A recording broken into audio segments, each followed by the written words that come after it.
everyone. Welcome to episode 2 of our podcast, Healing is a Journey, Not a Race, with the Healing Center. I'm Melissa Smokey, and today I will be meeting with our substance use counselors, Richard Klain and Michelle Kuntz. So can I have you guys introduce yourselves and your role at the Healing Center and your experiences?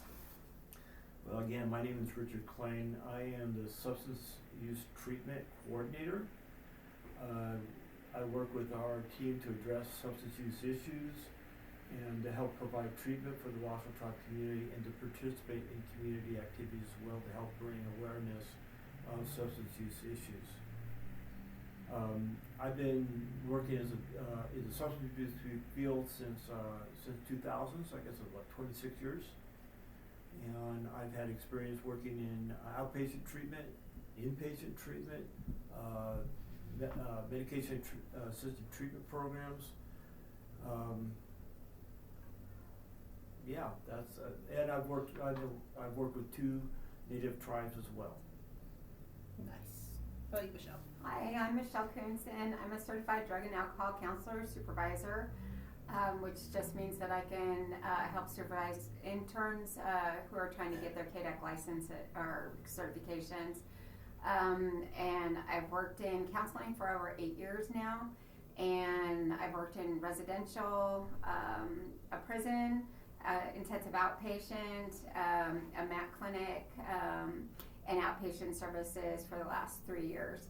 And I think that each level of service has given me a unique insight and understanding into substance use disorders.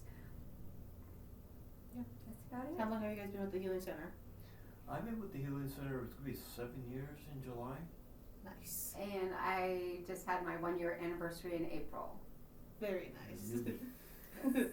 So, what is something you wish people knew about seeking treatment for substance use disorders? Well, I really wish people would understand that seeking treatment doesn't have to be intimidating. Substance use counselors are regular people like anybody else, but we generally want to walk alongside people that are in need of help. To help you sort through what you're dealing with, to support you through the challenges of substance use that substance use has created. The goal isn't to judge or label anyone, it's simply to help. Well, I took a little different approach. I wish coming to treatment was more like going to a juice store, where you would sit down, you would have a juice and start to feel comfortable. And then as you get more comfortable, just to then start talking to somebody and sharing your story with them, so that there's no shame and guilt associated with sharing your story in the first place, and that you can see and feel the compassion and the empathy from the person in front of you, that we're here to help. We're not here to judge or make you feel like this is wrong. We're just here to help you through this particular point in time and to help you see that there is a different side to this and recovery is possible. Yes. So therapy and seeking treatment can be somewhat intimidating or scary. So could you walk us through what a first session would be like with you guys? Absolutely. In the first session, I'm really just trying to get to know the person sitting across from me, not through the lens of alcohol or drugs, but really getting to know the whole person.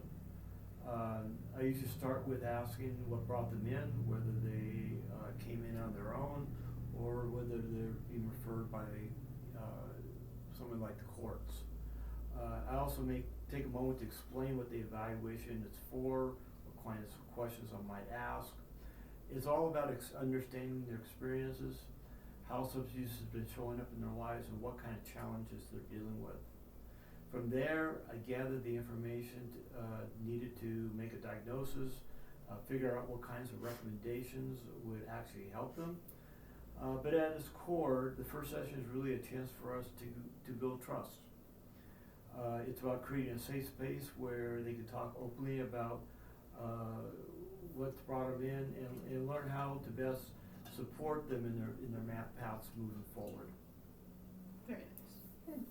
I bring them into my office, I introduce myself, offer if they want anything to drink if they haven't gotten something from the front, and just try and make sure that they're as comfortable as possible.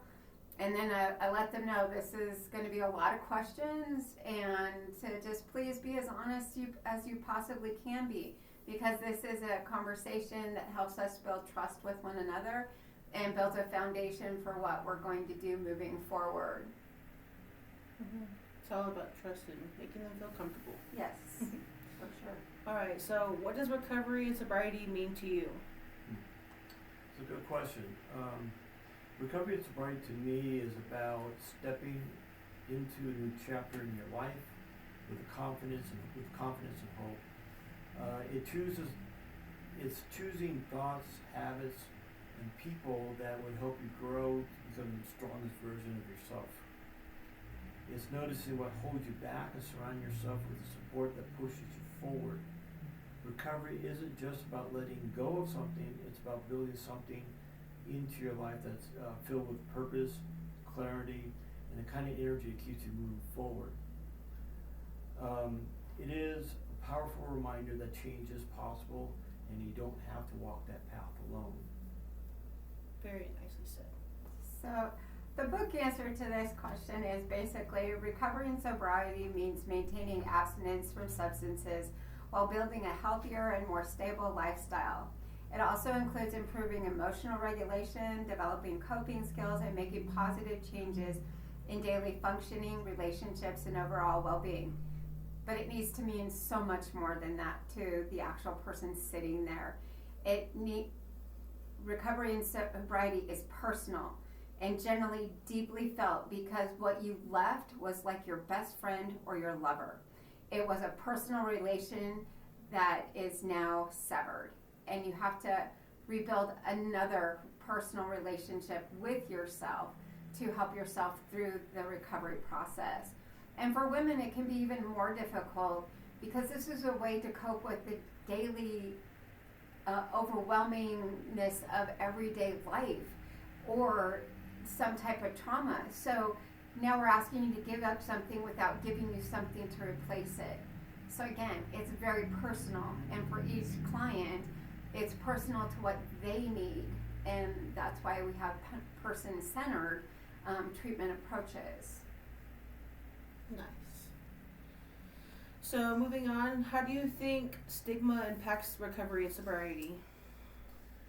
Well, stigma creates major barriers for people seeking treatment. Many individuals who struggle with drug and alcohol use are misunderstood, and others believe that if the use is causing the problems, a person should just quit. But substance use disorder is a disease. It requires treatment, support, and understanding, not judgment. When people experience shame, guilt, and ridicule, they're far less likely to reach out for help. Stigma can keep someone trapped in silence when what they really need is compassion, encouragement, and access to appropriate care. Some examples of how stigma impacts recovery and sobriety include this. A person may avoid calling a treatment provider because they're afraid that the family will label them as an addict, causing them to delay help until the situation becomes severe. A client may minimize their symptoms during an assessment because they fear being judged, which can prevent them from receiving the right kind of level of care. A person in early recovery might isolate themselves socially because they assume others will see them only through the lens of substance use, reducing their access to healthy connections and motivation. Someone experiencing a relapse may not return to treatment because they worry providers will view them as failures, even though relapse is a common part of the recovery process. The impact of stigma on recovery and sobriety, it makes it a wonder that people even come to treatment. The brave ones that do, they see their disease as recoverable. And addiction is a disease like any other disease process that needs treatment, just like Richard said. That's why I think the front of any treatment facility should be a juice hut where you can just come and be greeted and be seen for the person you are and not the process of your disease. Yes. So, if someone is struggling with sobriety or they are contemplating seeking help, what is one thing you guys would tell them? I would gently encourage them to reach out, whether this means giving us a call or simply stopping by to talk with us. You don't need an appointment. You don't need to have everything figured out before you walk through the door. We're here to meet you exactly where you're at. Seeking help can feel overwhelming. I want people to know that they won't be met with judgment, just support, understanding, and a team that truly wants to help. We try to offer services as quickly as possible because the moments when someone is considering change are important, and no one should have to navigate that alone. Reaching out sooner rather than later can make a big difference. But no matter when someone takes the step, we're here ready to talk with them. Yes, very true. I think it's telling them to keep trying, to keep coming back, to that we are here to help them in whatever capacity we can help them in and provide services for. And I always tell people that recovery needs a support system that is large. And I give people the illustration of, if you look at a goldfish net versus a trapeze net, you'll see that the goldfish net is really insignificant and can be trampled on by so many people, whereas the trapeze net is large, it's there, it's supportive, and it's going to help you bounce back every single time. And that's what treatment provides for people, is that ability, that resiliency to bounce back every single time. And like Richard said, we know that relapse and lapse are a part of recovery, and we're prepared for that. We're not going to say, oh, you're naughty, you're bad. We're just going to be here to listen to the whys and what you're doing now to change that for yourself. So just to know that it is a struggle, we understand that, but we're here to provide as much support as we can for each individual. Yes, I feel like most people who are seeking, they're wanting to get help with their problems, are feeling that judgment, and they don't want to admit it, but it's okay to admit it and come in and talk to somebody, especially you two. Yes. Absolutely. So what can families or friends do to help feel their loved one, or do they feel their loved one is struggling with a substance use disorder? Well, if someone's worried that a loved one might be struggling with substance use, the biggest thing they can do is speak up, gently but honestly. Let them know that you're concerned. Let them know that you're concerned instead of staying quiet and hoping that it'll pass. At the same time, it's really important not to shield someone from the consequences of their use. That means not cleaning up after them, not giving them money, not buying alcohol or drugs for them, and not bailing them out of the tough situation. And while supporting someone else, it's important that you also care for yourself as well. Lean on your own support system, set boundaries, get information you need so you're not navigating this alone. If you find out where you can get help, you can offer to go with them to their first meeting or appointment. Sometimes that small gesture makes the whole process feel a lot less scary. Yes. Definitely. And to add on to that, I think that it's a good idea for you to seek treatment for yourself, to learn how to not shame them, not enable them, or threaten your loved one, with it's this or that, and we're no longer here for you. So how to be a support and not destroy yourself in the process or your family. And going to Al-Anon meetings or any other type of support meetings you can finding treatment for yourself again is really important. And to know that you're not alone in this process.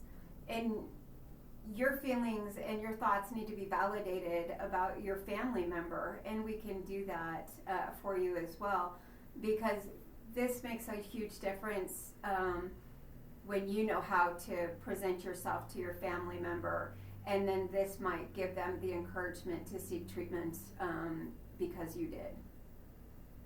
Definitely. So one more question for you guys. What are, you have a goal set for the rest of 2026. What is one goal you guys have for yourselves as counselors or your patients you're seeing? I think my goal is to be available, to really be available to my clients, and to other new people walking in the door that are seeking help, to be available to them, to offer the best of what I have to give them, so that they can find freedom from the struggles that they've had with drugs and alcohol. Very nice. So, one of my goals for this year that I've already attained was becoming a KDAC supervisor, so I could help people who are coming up in this world know what they need to do and how to write their reports and how to, run groups and have individual sessions and all those things. And then my second one that I'm still working on right now is to become a gambling counselor as well. And I am a little over 50% done with my online course, and then I'll have at least a 2-year internship under a gambling counselor, so that we can start addressing that issue within the community. Very nice. Well, thank you too for joining us for episode 2. If you are seeking or wanting to get help with a substance use disorder, you can reach out to our front desk, Hope Medina. You can call her at 775-265-8622. It's option number 5 or extension 30200. And that's it for episode 2. Thank you for tuning in. Thank you. Bye.